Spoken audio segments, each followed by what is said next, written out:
Okay, so see, today we will learn something which is not there in our books, but is also there in our books. Sir, what are you saying? Something which is not there, but still there. Sometimes होता है ना, कोई कोई concept हमें बहुत जरूरी होता है ताकि हमारे दिमाग में रहे, ताकि बुक में जो लिखा है वो अच्छे से समझ में आए. आज जो पढ़ाने वाला हूं वो कुछ ऐसा ही चीज है. इसके बारे में डिटेल्ड में तो क्लास 10th लेवल में सीबीएसई में एनसीईआरटी बुक में लिखा हुआ नहीं है डिटेल में. हाँ, तुम बोल सकते हो 9th में लिखा हुआ था, सेल चैप्टर में था, लेकिन 9th में कौन पढ़ाई करता है सर? 10th में अभी बोर्ड एग्जाम का 2 महीना बाकी है, अभी ना पढ़ेंगे, है ना? तो वैसा दुखी शक्ल बना के अगर बैठना है तो जाके मैयत पे बैठो, है ना? नहीं तो मास्क पहन लो. तुम्हारा दुखी शक्ल देख के मैं दुखी हो जाऊंगा. ऐसा कुछ क्लास में मत करो. ये वीडियो जाने वाला है कहां पे मेरे को नहीं पता, डालूंगा कहीं. ऐसा हरकत मत करना ताकि मैं रोस्ट कर दूं. तुम लोगों को अच्छे से पता है मैं क्या हूं, कैसा रोस्ट कर सकता हूं. अच्छा चीज पढ़ाने वाला हूं, रोस्ट करने के लिए बाउंड मत करना मेरे को, है ना? अच्छे से सुनो. मतलब अभी मतलब अंदर से चुल मच रही है मेरे को इसको रोस्ट करने. दुखी शक्ल बना के बैठा हुआ है, अभी हंस रहा है ना? अभी हंस रहा है. देख, अभी मास्क पहन के हंस रहा है. दुखी शक्ल बना के बैठा हुआ था.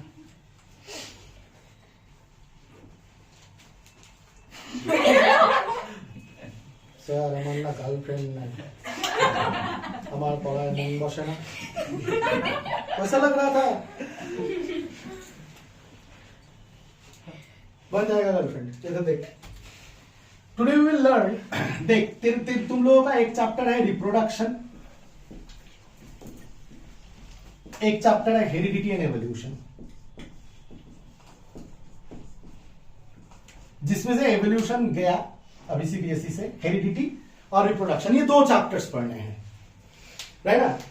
हाँ, रिप्रोडक्शन के वीडियो मैंने डाल दिए हैं तुम्हारे व्हाट्सएप पे, ठीक है? लेकिन इन दोनों चैप्टर इंटर रिलेटेड है. क्या आप लोगों को पता है कहां पे इंटर रिलेटेड है, क्यों इंटर रिलेटेड है? वो पता चलेगा. पहले शुरू करते हैं बेसिक्स सीखना. सबसे पहले अगर तुमको पूछूं व्हाट इज जीन, सबसे पहली बात, कोई टॉपिक नहीं है हमारे पढ़ाई का आज, ठीक है? रैंडम चीजें सीखेंगे, लेकिन जितना भी जरूरी है पूरा सीखेंगे. जो भी जरूरी है ये 2 चैप्टर्स को अच्छे से समझने के लिए. डायरेक्ट तो ये नहीं है, लेकिन इसका कॉन्सेप्ट अप्लाई होगा, इसीलिए पढ़ा रहा हूं. व्हाट इज जीन अगर तो तुमको पूछे तो ये बहुत कॉमन बात है. रास्ते पे, गली पे, घर पे, है ना? जो हमारी बंगाली माताएं हैं वो क्या कहते रहते हैं, আমার ছেলে तो जेनेटिकली पढ़ाशोनाয় ভালো. सुना है कभी? सुना है ना? सुना है. हाँ, हमारी बंगाली माताएं, আমার ছেলে तो আমাদের জিনে আছে. হ্যাঁ, ও ঠাকুরদা আইএএস অফিসার ছিল, তার ঠাকুরদা ব্রিটিশদের রুল করছে.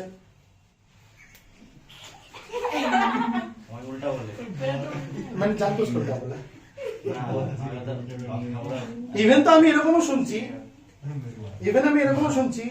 আরে আমাদের জেনেটিক্স, আমাদের জিনে আছে. প্রেসিডেন্সি কলেজে আমরা সবাই পড়ছি, রক্তে আছে, আমাদের জিনে আছে, আমরা প্রেসিডেন্সি কলেজে. আরে ভাই समझ तो लो जीन क्या है. हाँ, लेकिन ना वो लोग ना कॉन्सेप्चुअली गलत नहीं बोलते, मतलब बात गलत बोलते हैं, कॉन्सेप्चुअली गलत नहीं बोलते. क्यों बता रहे हो सर? क्योंकि yes, gene does determine characters. इसका मतलब यह है कि जीन जो कैरेक्टर डिटरमाइन करता है उसको कहते हैं जेनेटिक कैरेक्टर. और प्रेसिडेंसी कॉलेज में चांस मिलना थोड़ी ना जेनेटिक कैरेक्टर हुआ. जेनेटिक कैरेक्टर क्या होता है? हाइट, आई कलर. आई कलर मीन्स ये तुम्हारा आईडिस का कलर. आई कलर मीन्स आईडिस का कलर एक्चुअली. फिर आइरिस पता है ना कौन सा पार्ट होता है प्यूपिल को जो सराउंड करके रखता है, लाइट में था, लाइट चैप्टर में, तो तुम लोगों ने ह्यूमन आई उड़ा दिया था। एनीवे अच्छा ईशान बोल रहा है स्किन कलर, हाँ स्किन कलर चलो बता सकते हैं, स्किन कलर, हाइट, आई कलर, स्किन कलर, फिर बोलो बोलो एयर लोब्स, अटैच्ड और फ्री एयर लोब्स, ये तो इंसान का चलो हो गया है ना। और भी बहुत सारे क्वालिटीज यानी कैरेक्टर्स होते हैं जो जेनेटिक होते हैं, लेकिन ऐसा नहीं होता। हाँ स्किन कलर डेफिनेटली, लेकिन ब्लड ग्रुप सबसे इंपॉर्टेंट, मतलब सबसे आसान है समझना, ब्लड ग्रुप, ये सारी चीजें और भी बहुत सारी चीजें जेनेटिक कैरेक्टर्स हैं। इसके मतलब ये थोड़ी ना है कि मैंने आज अगर, नहीं ऐसा नहीं, उल्टा एग्जांपल देता हूं, मेरे पास तोंद है तो इसका मतलब थोड़ी ना है मेरे बेटा भी तोंद लेके, ये थोड़ी ना जेनेटिक हुआ। जैसे ईशान हैंडसम है, हाँ उसका बेटा हैंडसम बन सकता है, क्यों? क्योंकि ईशान का स्किन कलर मिलेगा, ईशान का हाइट मिलेगा, ईशान का लुक्स मिलेगा। सर लुक्स भी जेनेटिक होता है, हाँ लुक्स इसलिए जेनेटिक होता है क्योंकि eye colour, hair type, skin colour, हाँ आइरिस का कलर, फिर हाइट, ये सब तो तुम माता पिता से मिलता है, तो ये बात बता सकते हो तुम।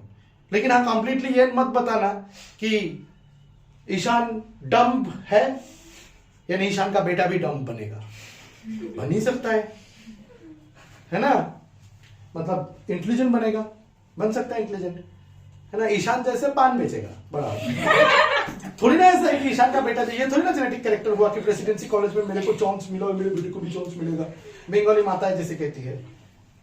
और एक बात सुनेगा, हाँ ये मतलब मेरी माँ बोलती है তোর ব্রেন ভালো কেন জানিস তো আমার ব্রেন ভালো জন্য मैं सुन लेता हूँ, बोलती है क्या करें, ठीक है माता जी है कुछ बोल नहीं सकते। लेकिन मैंने सिखाने का ट्राई किया था, ये मतलब नहीं हुआ। ब्रेन भालो होता है with practice, proper amount of practice, what kind of books you read, what kind of movies you watch, how engaged you keep your brain, है ना। झाड़ी के पीछे जाके पफ पफ पफ करने से ब्रेन अच्छा नहीं होगा, है ना दिवायुध, समझ ले, ठीक है। अच्छा बुक्स पढ़ो, हाँ तो एनीवे चलो, तो समझ में आ गया what are genetic characters. Genetic character और अच्छे से समझ में आता है अगर तुमको पता है व्हाट आर एक्वायर्ड कैरेक्टर्स। सोच आज किसी के पास सिक्स पैक एब्स है, स्पेलिंग क्या है सिक्स पैक एब्स, एब्स का फुल फॉर्म पता है किसी को? यहां पे जो एब्स बोला जाता है इस एब का फुल फॉर्म क्या है? एब्डोमेन। एब्डोमेन नहीं, एब्डक्टर्स, एब्डक्टर्स, एब्डक्टर्स को छोटा करके एब्स, यही है ना आज का जनरेशन का, यही तो है। सिक्स पैक एब्स पता है, एब का फुल फॉर्म नहीं पता, तो बोलता है। अब ये एब का फुल फॉर्म तेरे को नहीं पता, ये थोड़ी ना जेनेटिकली तेरे बेटे में जाएगा।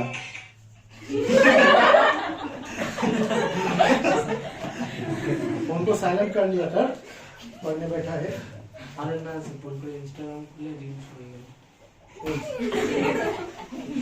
जैसे हाँ चलो, reel addiction,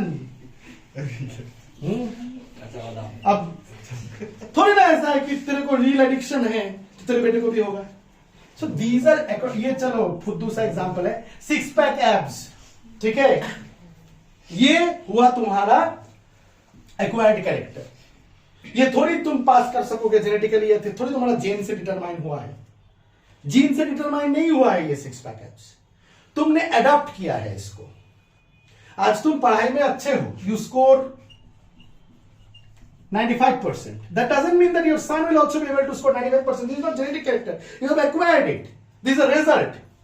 This is an achievement. This is not even a character also. Okay. जैसे एक्वायर्ड कैरेक्टर का एग्जांपल सोच के देख, थोड़ा सोच क्या एग्जांपल हो सकता है। जैसे सिक्स पैक्स एब हुआ, फिर जैसे तेरे को ये हो गया मायोकार्डियल नहीं, एंजिना पेक्टोरिस, ये एक डिजीज है, एंजिना पेक्टोरिस मतलब क्रॉनिक हार्ट पेन, ये जेनेटिक नहीं है। लेकिन हाँ, तो अगर बोलेगा डायबिटीज, ये जेनेटिक है। डिजीज में भी होता है जेनेटिक डिजीज, एक्वायर्ड डिजीज, क्योंकि डिजीज भी एक कैरेक्टर ही है ना। तो हाँ, तो एक्वायर्ड कैरेक्टर्स जो है वो जेनेटिकली डिटरमाइन नहीं होते, जेनेटिक कैरेक्टर्स जो है वो जेनेटिकली डिटरमाइन होते हैं। अब क्यों सर जेनेटिकली डिटरमाइन होता है और कहां से होता है, और क्यों ऐसा है कि जेनेटिक कैरेक्टर्स ऑफस्प्रिंग में पास आउट होता है? ऑफस्प्रिंग मतलब बच्चे में आता है, ऑफस्प्रिंग, है ना। क्यों क्यों है ऐसा?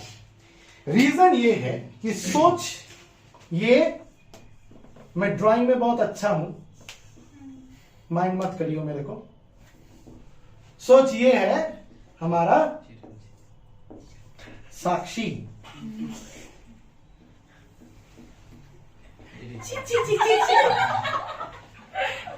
क्या चीज ची तो ऐसी दिखती है। ये कौन है दोस्तों? साक्षी दोस्तों। तो साक्षी, हाँ दोस्तों ही बोलेंगे। अब यूट्यूब में नया नया ट्राई कर रहा हूँ तो यूट्यूबर्स को देखता हूँ दोस्तों, है ना, तो दोस्तों बोलेंगे, अच्छा लगता है, क्लोज सा फीलिंग होता है। अब यूट्यूब वालों को क्या पता कि अभिषेक सर कितना क्लोज हो सकता है। वो बोले चाय पी लो, मैंने बोला चाय पी लो फ्रेंड्स। चाय पीने वाला फ्रेंड ना सर, मीम है ना, मीम, चाय पी लो फ्रेंड्स, चाय P low friends. Hi friend चाय पी लो। अच्छा, चाय पीने जाएगा आज मेरे साथ? कौन कौन जाएगा चाय पीने मेरे सर साथ? हमारा ट्यूशन আছে আমি যাব ट्यूशन को जाएगा चाय पीने? चलो कॉफी चाय, कॉफी हाँ कॉफी पिलाएंगे तुम लोगों को। चलो ये सीख लेते हैं, 9th को लेके जाएंगे, सारे चाय पीने जाएंगे आज। सर গাড়িতে 10% তোমার কি? 10% গাড়িতে 10% কতগুলা? ओके नाउ, हे ओके, दूसरा डिस्कशन मत कर। সাক্ষী हाँ, तो साक्षी के बॉडी से एक सेल उठाया मैंने, साक्षी के बॉडी से क्या उठाया मैंने? एक सेल उठाया। उसका यूकैरियोटिक सेल होगा कि प्रोकैरियोटिक सेल होगा? ए दे दुखियारी आत्मा देवायुध बोलता है साक्षी का प्रोकैरियोटिक सेल होगा, ह्यूमन बींग्स का प्रोकैरियोटिक सेल होता है। गुड, क्या सेल होगा? Prokaryotic, eukaryotic? यूकैरियोटिक सेल होगा। इसका मतलब इसके पास न्यूक्लियस होगा। न्यूक्लियस के अंदर, अब सेल के फंक्शन में थोड़ी ना हम जाएंगे, लेकिन न्यूक्लियस के अंदर क्या है? न्यूक्लियस के अंदर ऐसे कॉन्डेंस्ड डीएनए मिलेगा, कंडेंस्ड फॉर्म में, जिसको हम लोग कहते हैं chromatin thread. Sir chromatin thread है क्या? चीज तो क्या है सर क्रोमाटिन थ्रेड? डीएनए का नाम सुना है? अब इतना भी जो आंटी तुमको बताएगा ना कि আমার ছেলে তো জেনেটিক্যালি আমার ব্রেন ভালো, আমার ছেলের ব্রেন ভালো, তাই জেনেটিক্যালি আমাদের ব্রেन ভালো, जो आंटी ये तुमको बताएगा उस आंटी को ये भी पता होगा, देखना, कि डीएनए के अंदर जीन रहता है, ये पता है। ठीक है, उस आंटी को ये पता है कि डीएनए के अंदर जीन रहता है। या फिर इतना नहीं तो इतना पता है कि DNA gene, DNA gene analogous, मतलब कुछ कुछ एनालॉगस जैसा आइडिया है इन लोगों को कि डीएनए और जीन डीएनए में ही है ना। तो ये है क्रोमाटिन थ्रेड। एक्चुअली डीएनए कुछ इस तरह दिखता है। DNA is a molecule. अगर साइंटिफिकली तू पूछेगा, DNA is a molecule. Sir इतना लंबा मॉलिक्यूल? हाँ, पॉलीमर। सर पॉलीमर का मतलब बहुत सारे छोटे छोटे यूनिट्स, मोनोमर्स जुड़ के एक बड़ा मॉलिक्यूल अगर बनेगा तो उसको हम लोग क्या कहेंगे? पॉलीमर। डीएनए भी ठीक वैसा ही है, डीएनए इज अ मॉलिक्यूल। अब DNA is a molecule, that means DNA is such a लंबा मॉलिक्यूल। सर ऐसा सांप जैसा, दो ठो सांप जैसा क्यों ड्रॉ किए हो? These are two strands. Let me draw these two strands separately. One strand, another strand. यहां पे हम लोग लिखते हैं 5 प्राइम टू 3 प्राइम, यहां पे लिखते हैं 3 प्राइम टू 5 प्राइम। इसका मतलब मैं बताता हूं क्यों लिखा जाता है। देख, डीएनए को लेके तो एमएससी तक स्टडी होता है, एमएससी के बाद भी रिसर्च करते रहते हैं, है ना।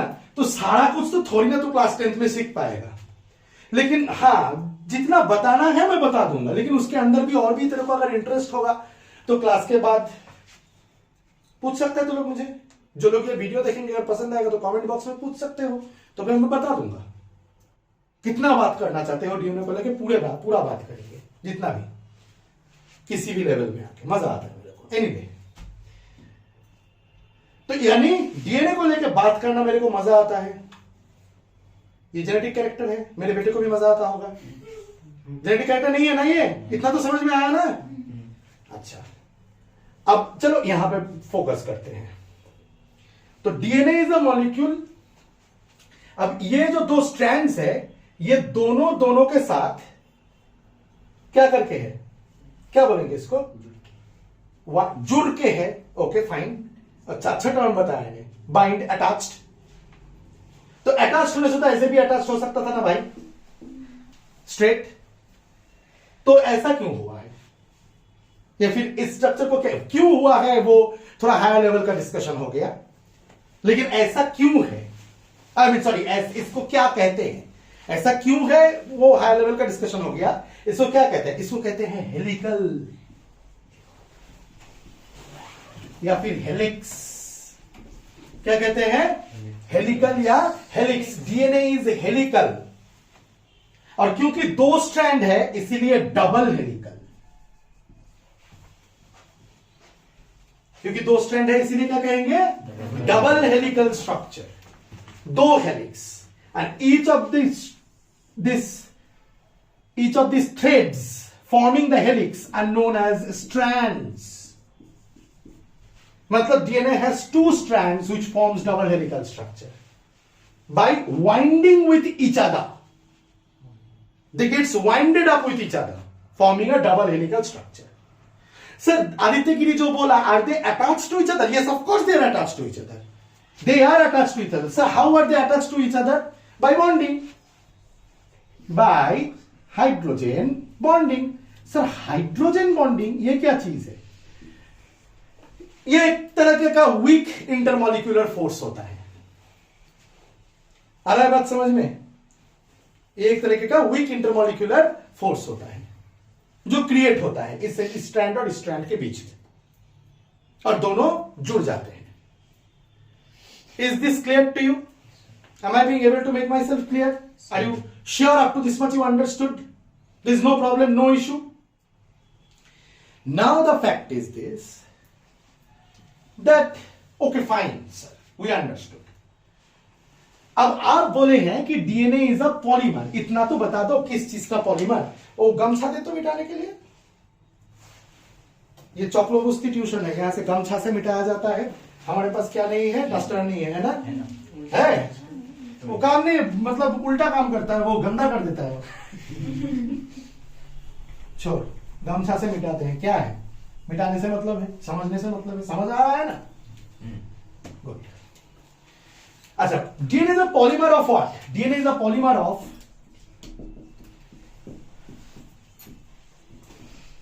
Nucleotides. Sir nucleotides, what are this nucleotides? अब सबसे पहले तो ये समझ, एक न्यूक्लियोटाइड, दो न्यूक्लियोटाइड, तीन न्यूक्लियोटाइड, चार न्यूक्लियोटाइड, पांच न्यूक्लियोटाइड, ऐसे बहुत सारे न्यूक्लियोटाइड्स एक के बाद एक, एक के बाद एक, एक के बाद एक, serially through covalent bonding attached होंगे ऐसे। Through what bonding?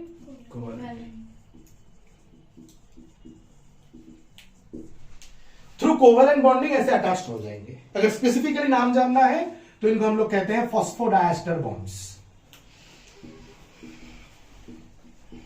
क्या कहते हैं? फॉस्फोडाएस्टर बॉन्ड्स। ये बन गया तेरा एक स्ट्रैंड, वन स्ट्रैंड। आया समझ में? और न्यूक्लियोटाइड्स ऐसे और अटैच्ड होंगे, ऐसे दो स्ट्रैंड्स बनेंगे, और कोवैलेंट बॉन्ड से न्यूक्लियोटाइड्स अटैच्ड होके ये पॉलीमरिक स्ट्रक्चर फॉर्म करेगा। उसके बाद जाके ये दोनों आपस में जुड़ जाएंगे, वाइंड अप होके डबल हेलिकल, एक स्ट्रैंड जो कि 5 प्राइम टू 3 प्राइम है, और दूसरा स्ट्रैंड जो कि इस साइड से 5 प्राइम टू 3 प्राइम है।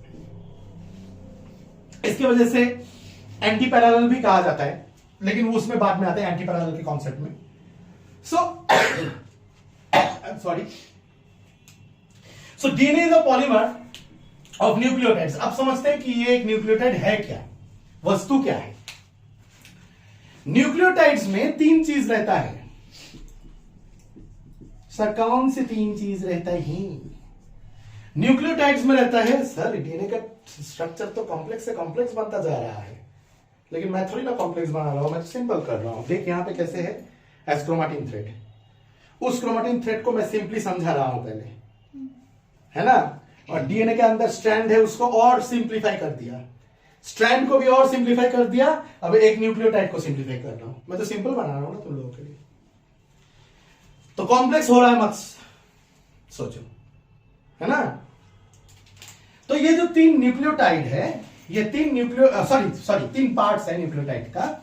एक होता है राइबोस शुगर, एक होता है नाइट्रोजिनस बेस,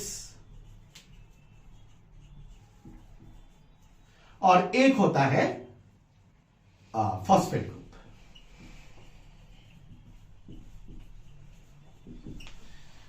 देख, तू अगर राइबोस शुगर को देखेगा, ये तुम लोग का क्लास 12 में अगर तुम लोग साइंस लोगे तो तुम्हारा एक चैप्टर आएगा, उस चैप्टर का नाम होगा बायोमोलिक्यूल्स। वहां पे तुम लोग ना शुगर के स्ट्रक्चर के बारे में अच्छे से सीख जाएगा। Definitely sugar is a chemical, है ना।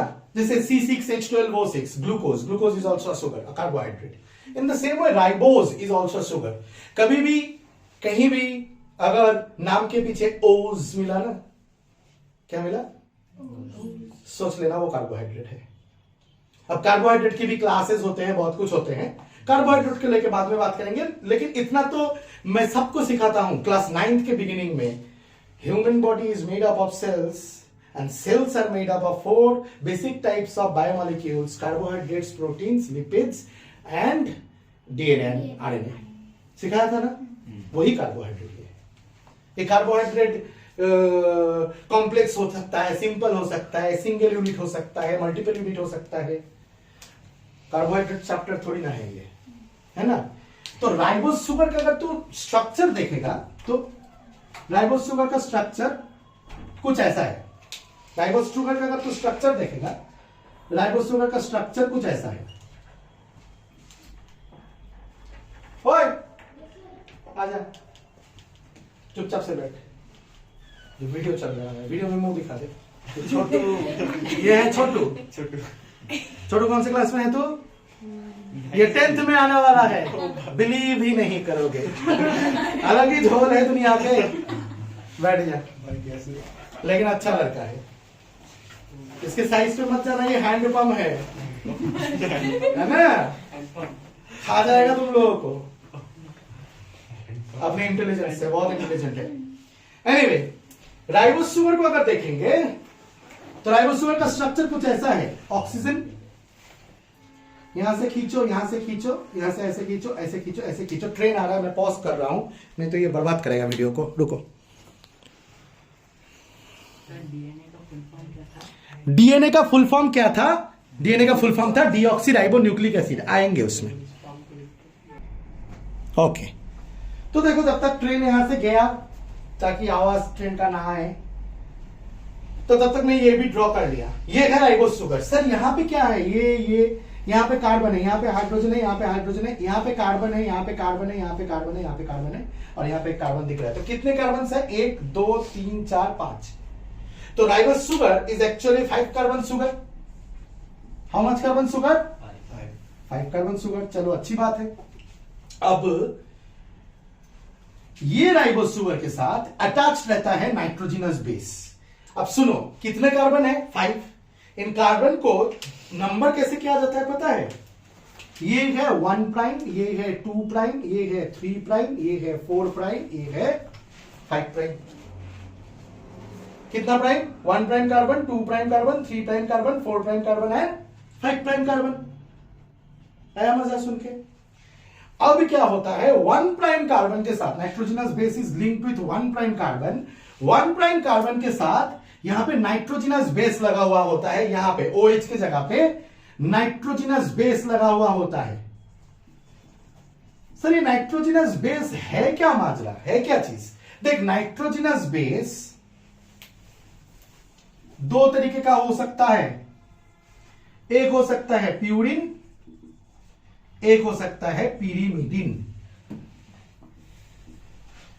अगर प्यूरिन है तो प्यूरिन फिर दो तरीके का हो सकता है, एडिनाइन, गुएनिन। सर नाम इंपॉर्टेंट है, याद रखना, उतना भी इंपॉर्टेंट नहीं है लेकिन याद रखेगा तो अच्छा है। Cytosine, thiamine, uracil. बाप रे सर, मतलब डीएनए के अंदर क्या क्या है सोचो। अब यहां पे ये 1' कार्बन के साथ जो नाइट्रोजनस बेस लगा हुआ है, ये कुछ भी हो सकता है। एडिनाइन भी लगा हुआ हो सकता है, डजंट मैटर। गुएनाइन भी लगा हुआ हो सकता है, डजंट मैटर। साइटोसिन भी लगा हुआ हो सकता है, थायामिन भी लगा हुआ हो सकता है, यूरासिल भी लगा हुआ हो सकता है। Are you getting my point? Is this understood by everyone?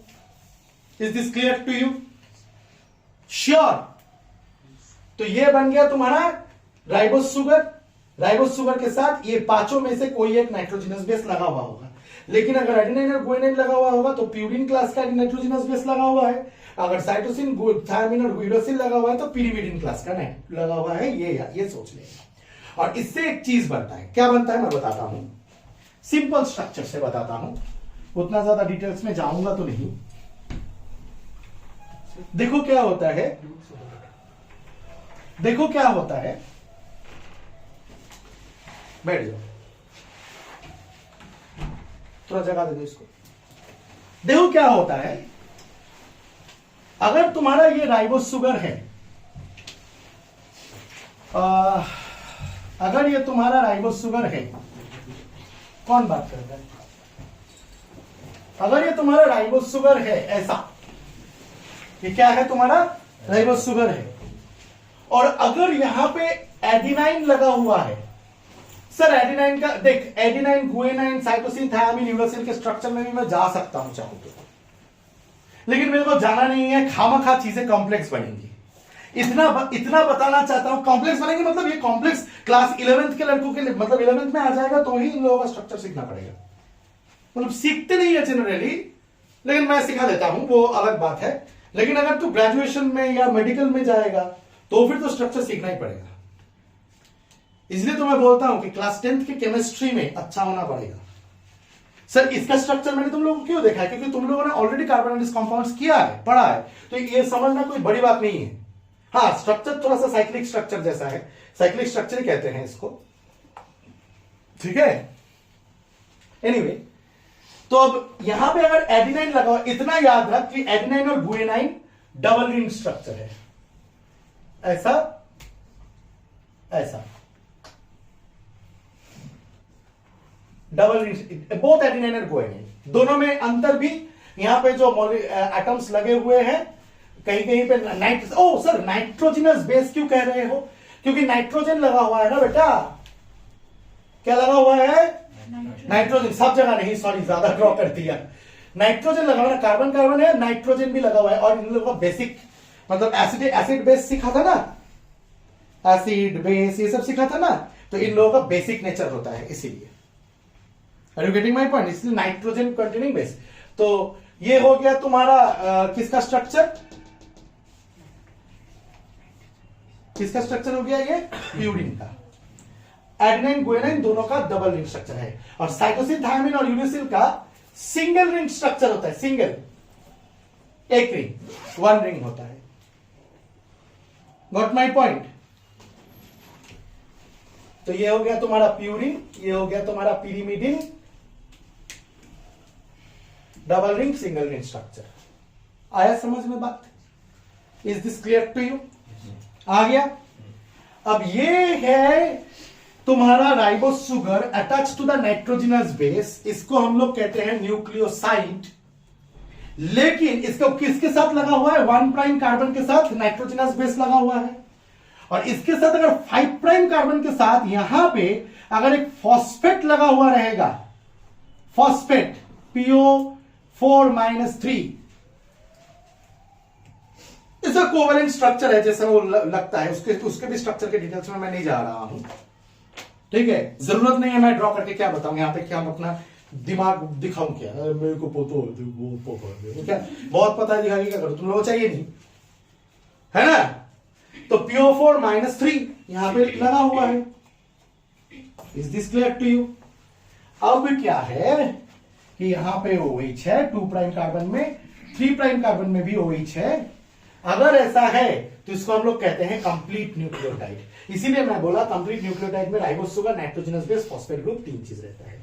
और ऐसे न्यूक्लियोटाइड्स यहां पे ऐसे कोवेलेंट बॉन्ड करके फॉस्फोडाइस्टर बॉन्ड करके स्ट्रैंड्स बनाता है। आया समझ में? अब ये स्ट्रैंड्स बनता कैसे है? सबसे पहली बात, अगर इस न्यूक्लियोटाइड में सुन ले, इस न्यूक्लियोटाइड में एडिनाइन लगा हुआ है तो इस न्यूक्लियोटाइड को हम लोग A से डिनोट करते हैं।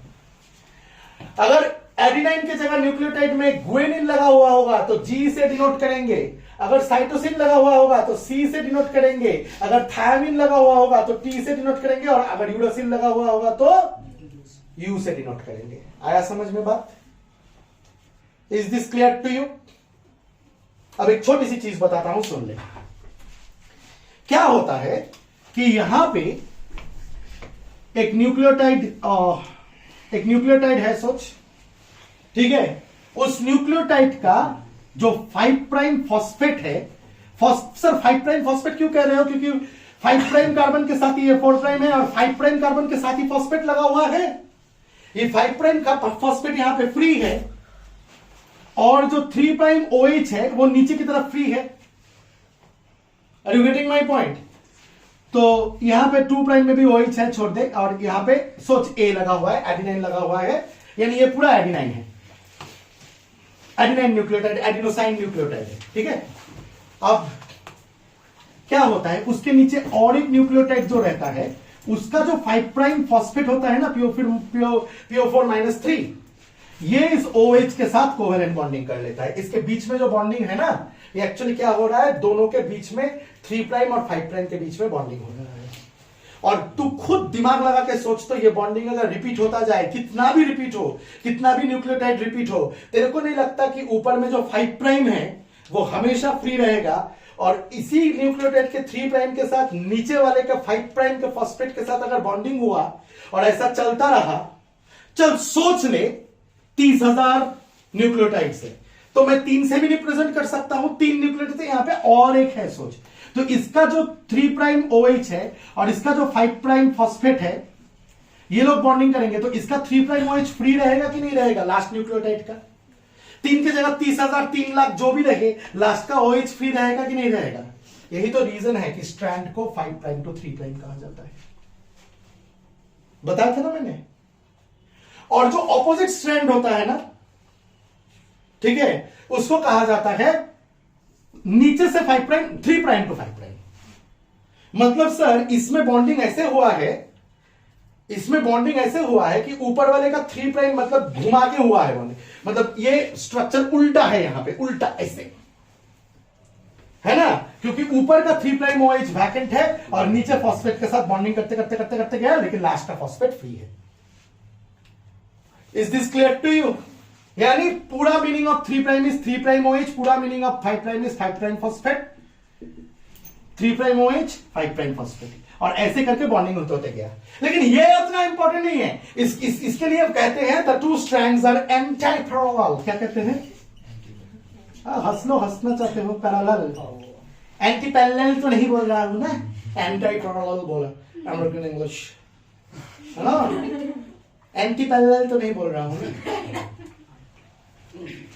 एंटी पैरेलल क्यों कहते हैं, समझ में आया? पैरेलल लेकिन anti direction. So the 2 strands of the DNA are anti-parallel also. They are double helical also, क्योंकि ओरिजिनल स्ट्रक्चर में क्या होगा, ऐसे वाइंड अप हो जाएगा, ऐसे, सॉरी ये भद्दा सा ड्राइंग हो गया, ऐसे वाइंड अप हो जाएगा। अब क्या होता है, सुन ले, अब इसमें इतना ज्यादा डिटेल्स को मिटाता हूं। सोच ऐसे बॉन्डिंग होता है। और एक चीज बताना था, सुन, पहले ये बता देता हूं। सोच A, हम लोग ना डायरेक्ट A लिखते हैं। A का मतलब क्या है, यहां पे एडिनाइन लगा हुआ है, इसके नीचे टी हो सकता है, जी हो सकता है, सी हो सकता है, टी हो सकता है, सी हो सकता है, जी हो सकता है, कुछ भी हो सकता है, क्योंकि कोई फर्क नहीं पड़ता है तो 1 प्राइम कार्बन में कौन है, क्या लगा हुआ है, एडेनिन लगा हुआ है, गुआनिन लगा हुआ है, साइटोसिन लगा हुआ है, थायमिन लगा हुआ है, कोई फर्क थोड़ी ना पड़ता है। बहुत मजे ले रहे हैं ये लड़कियां, कुछ ज्यादा ही मजा ले रहा है।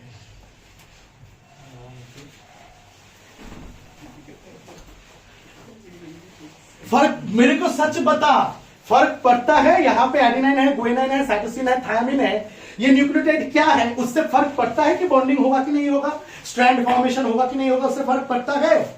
नहीं ना पड़ता। केमिकली कोई फर्क पड़ता है? नहीं ना पड़ता, केमिकली कोई फर्क नहीं पड़ता है। यानी एक स्ट्रैंड का सीक्वेंस कुछ भी हो सकता है ना? ऐसा भी हो सकता है A T T G G C C T A, हो ही सकता है। ऐसा भी हो सकता है एक स्ट्रैंड का A T G C A T G C A T G C, ऐसा भी हो सकता है। क्या फर्क पड़ता है? क्योंकि ये लिंकिंग किसके साथ हो रहा है? ये ए मतलब क्या, एडेनिन वाला न्यूक्लियोटाइड, ये टी मतलब क्या, थायमिन वाला न्यूक्लियोटाइड, ये जी मतलब क्या, गुआनिन वाला न्यूक्लियोटाइड, ये सी मतलब क्या, साइटोसिन वाला, कुछ भी हो सकता है। और लिंक कहां से हो रहा है? 3 prime OH to 5 prime phosphate. अंदर अंदर का लिंक मैंने दिखाया ना, और क्यों फ्री रहता है वो भी समझा दिया ना। समझाया कि नहीं समझाया? मजा आया कि नहीं आया? कितना मजा आया? पूरा अच्छे से सीख गई, लेकिन पूरा नहीं सीख पाई, अभी भी थोड़ा बाकी है, पिक्चर अभी बाकी है मेरे दोस्त, है ना? कौन बोला ना दिखा दो, पिक्चर दिखता है तेरे को? इसका। इसका अच्छा। तो ये लिंक है, ये लिंक है ना? ये एक स्ट्रैंड बना रहा है।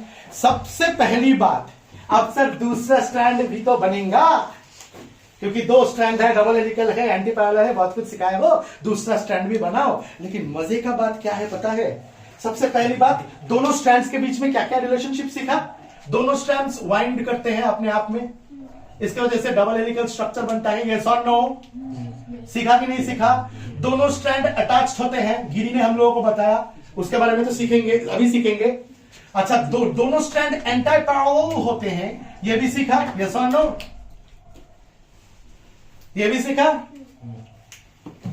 दोनों स्ट्रैंड एंटी पैरेलल होते हैं, ये भी सीखा। और सीख ले, दोनों स्ट्रैंड मेरे बच्चे कॉम्प्लीमेंटरी भी होता है सर? कॉम्प्लीमेंट्री का मतलब, कॉम्प्लीमेंट्री का मतलब वो देता है ना कॉम्प्लीमेंट्री रेस्टोरेंट में,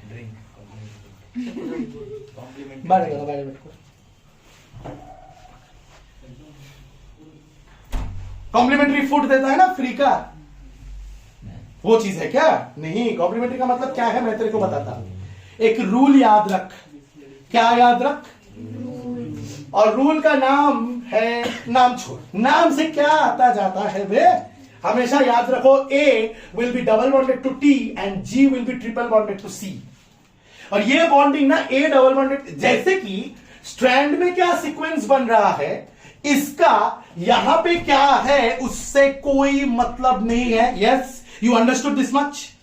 in the same way A T के साथ बॉन्डिंग करता है, मतलब इसके सामने सोच, और एक ड्रॉ करता हूं, हाँ इसे समझ में अच्छे से आएगा। कौन बात कर रहा है? किसको मजा नहीं आ रहा है? बात तभी करोगे अगर मजा नहीं आ रहा होगा। गमछा कहां है मेरा?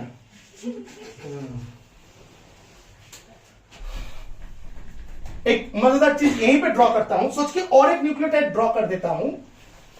Okay okay okay okay okay okay okay, उल्टा करके चुप चुप। ये 1 प्राइम सोच, ये 1 प्राइम कार्बन है, यहां पे सोच साइटोसिन है, ठीक है? तो ये एडेनिन के साथ घंटा हाइड्रोजन, मैंने बोला था ना बीच में क्या बॉन्ड रहता है? क्या बॉन्ड? कोवेलेंट बॉन्ड रहता है? नहीं, बीच में हाइड्रोजन बॉन्ड अटैच करता है ना। तो क्या होगा? बीच में घंटा हाइड्रोजन बॉन्ड बनेगा। नहीं बनेगा। अगर एडिनाइन के सामने थायामीन आएगा तभी जाके ये बॉन्डिंग करेगा, वो भी दो double bonding. Adenine is always double bonded to T and G is always triple bonded to. ये होगा ही होगा, बाध्य होते, समझे? This is a rule which is derived from a rule of a scientist known as Chargaff, CHARGAFF, शार्गाफ।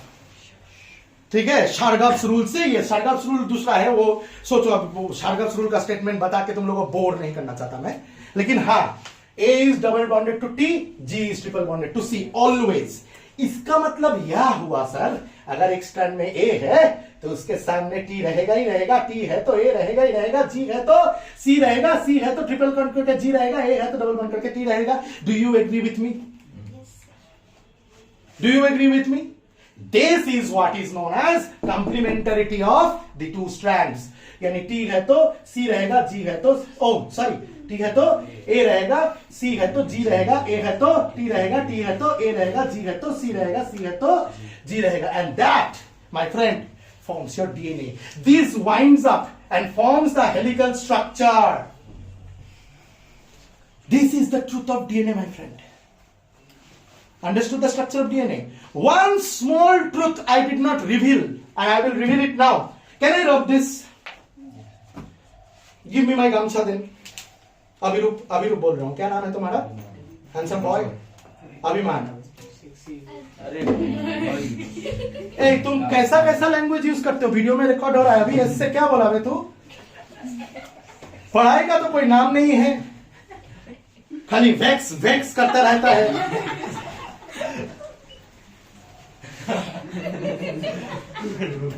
अभी ये बोल रहा था वैक्सी, बोलना तो आता नहीं है, वैक्सी बोल रहा था।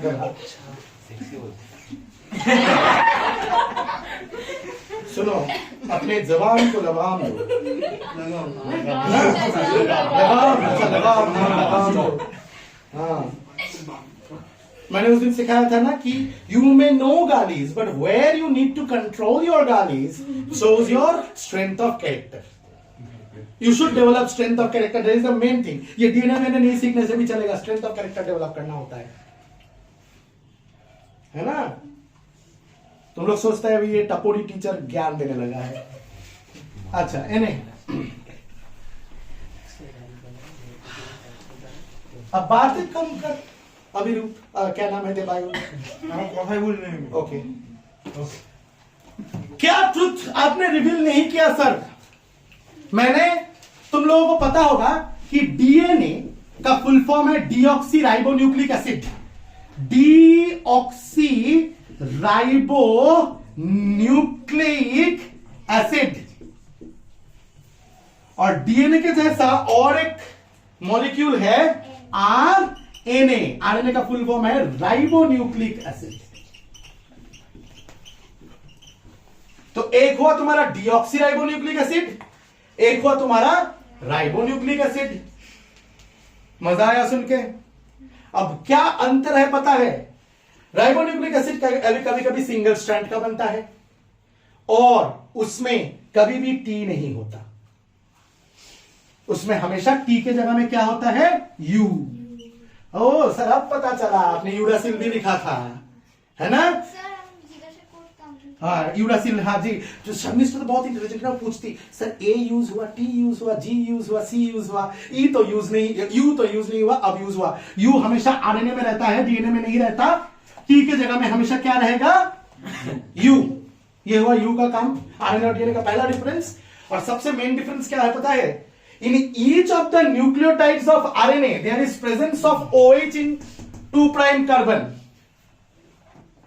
और ये OH तो बॉन्डिंग में काम नहीं कर रहा है, ये जो स्ट्रैंड बनाने में काम आ रहा है नहीं काम कर रहा है। It is present, but and remember, in DNA, this 2' OH is not present, H is present. This is the reason why it is called deoxyribonucleic acid. Oxygen का घाटा है। कहां है? 2' कार्बन के साथ जो OH लगा हुआ होना चाहिए राइबोस शुगर में, वो नहीं होता है और इसको कहते हैं डीऑक्सी राइबोन्यूक्लिक एसिड। यही रीजन है इसको डीऑक्सी राइबोन्यूक्लिक एसिड कहा जाता है। अब जितना बताया था वही सोच, जस्ट इतना याद रख कि हर एक न्यूक्लियोटाइड के में जो राइबोस शुगर है वहां पे अगर OH 2 प्राइम में 3 प्राइम का OH तो चाहिए, इंपॉर्टेंट है बॉन्डिंग करने के लिए। 2 प्राइम में अगर OH नहीं है तो इसीलिए वो डीऑक्सी राइबोन्यूक्लिक में होगा, अगर है तो राइबोन्यूक्लिक एसिड में होगा। समझ में आ गया? अब घर जाना और पारा में जो सीसीटीवी आंटी है जो बताती है कि আমার বরের ডিএনএ খুব ভালো, আমার বর इंटेलिजेंट তাই আমার মেয়েও इंटेलिजेंट, আমার ছেলেও इंटेलिजेंट, उनको बताना सुनो आंटी इंटेलिजेंस जो है ना वो जेनेटिक कैरेक्टर नहीं है, क्या होता है कि ऐसा एक स्ट्रक्चर होता है और इसके बीच में, इस पूरे डीएनए के बीच में कोई भी एक पार्ट को उठा लो उसको कहते हैं जीन। इस सीक्वेंस के ऊपर डिपेंड करता है कौन सा टाइप ऑफ प्रोटीन बनेगा, जिसका डिटेल्स मैं नेक्स्ट वीडियो में लाऊंगा। डिटेल्स नहीं तो डर जाएंगे, प्रोटीन फॉर्मेशन बताएगा, ट्रांसलेशन नहीं बताऊंगा, मतलब कैसे ये जीन, कैसे, इतना तो समझ में आया ना कि सीक्वेंस स्पेसिफिक है, आया बात समझ में? ये सीक्वेंस स्पेसिफिक है, इतना तो समझ में आया ना? रुक जा थोड़ा उधर जाके बात करते हैं।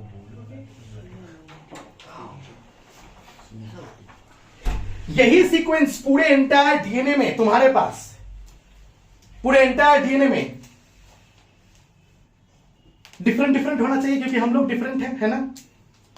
जिया में डिफरेंट, मेरे में डिफरेंट होना चाहिए।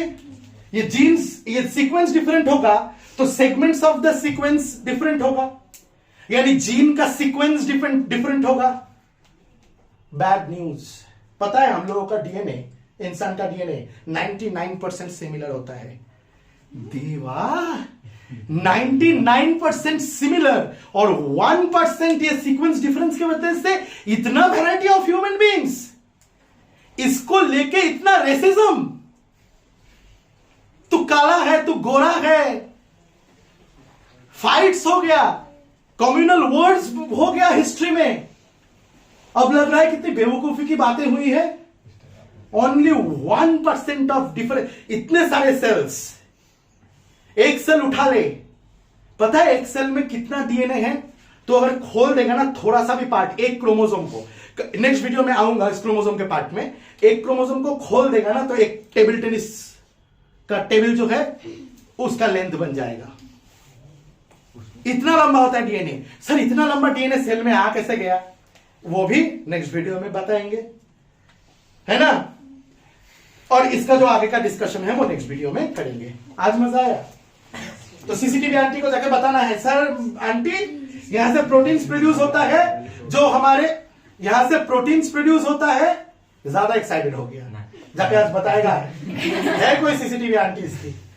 सर ये प्रोटीन्स प्रोड्यूस होता है, specific type of proteins depends on the sequences and that determines our character, that what will be our height, sorry यहां पे लिखा था ना, what will be our height, what will be our eye colour, what our ear lobes will be attached और not, what will be our blood group, what will be our skin colour, what will be our hair colour, है ना? These are genetic characters. अब मैं जो इतना अच्छा पढ़ाता हूं, दिस इज एक्वायर्ड कैरेक्टर, समझे? Thank you.